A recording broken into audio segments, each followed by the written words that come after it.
homelessness.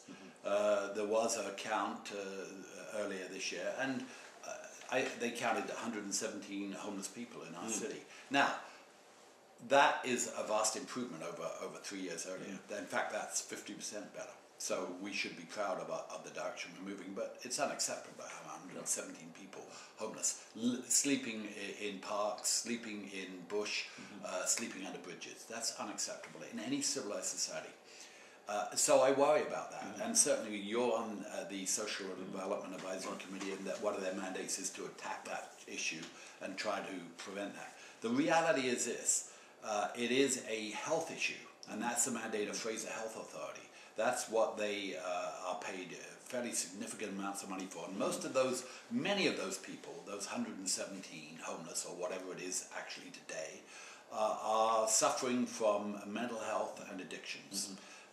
They need serious help in the form of intervention in their lives in a positive way that can help to turn their lives around, can give them the medical support they need, can give them the shelter and the safety that they crave for. And you and I know we're on committees, you're on ASDEC, and you're also on the Technical Advisory Committee on affordable housing.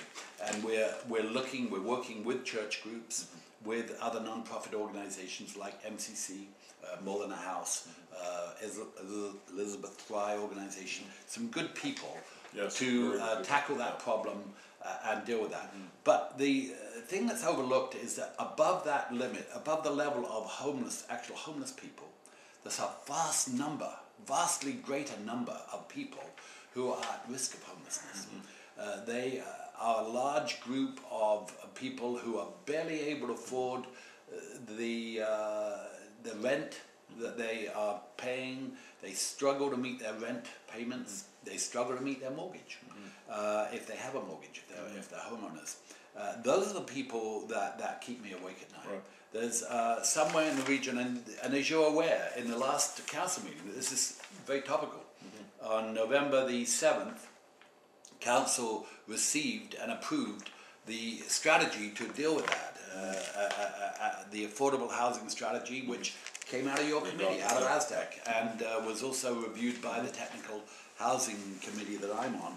And if we look at that, we find that somewhere in the region of 42% of renters of households spend more than 30% of their income on housing, which is why 30%? Well, CMHC, Central Mortgage and Housing Corporation, a federal government agency, consider that 30%, if you're spending more than 30% of your income on housing, which includes mortgage, property taxes, things like that, or rent, then you are stressed.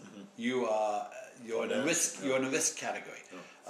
So 2% of our renters are in that category. 25% of owners of properties are in that over 30% category.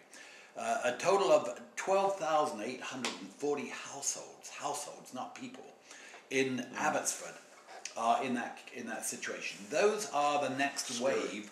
If costs of taxes, if costs of gas, if costs of everything, of living, get much more, some of those 12,840 people will drop off the housed population into the homeless population. Right.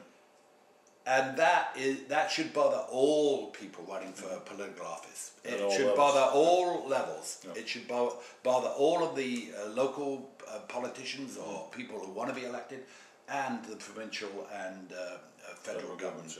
What are we doing about that? Well, we don't really have huge resources to tackle this problem, and to their credit, BC Housing have been extremely generous with us in Abbotsford. They've given us large amounts of money to enable us to establish homes for people who are homeless or potentially homeless. The Christine Lamb residence for women and young children, the King Haven facility, the Elizabeth Fry facility out in the old Rio Motel,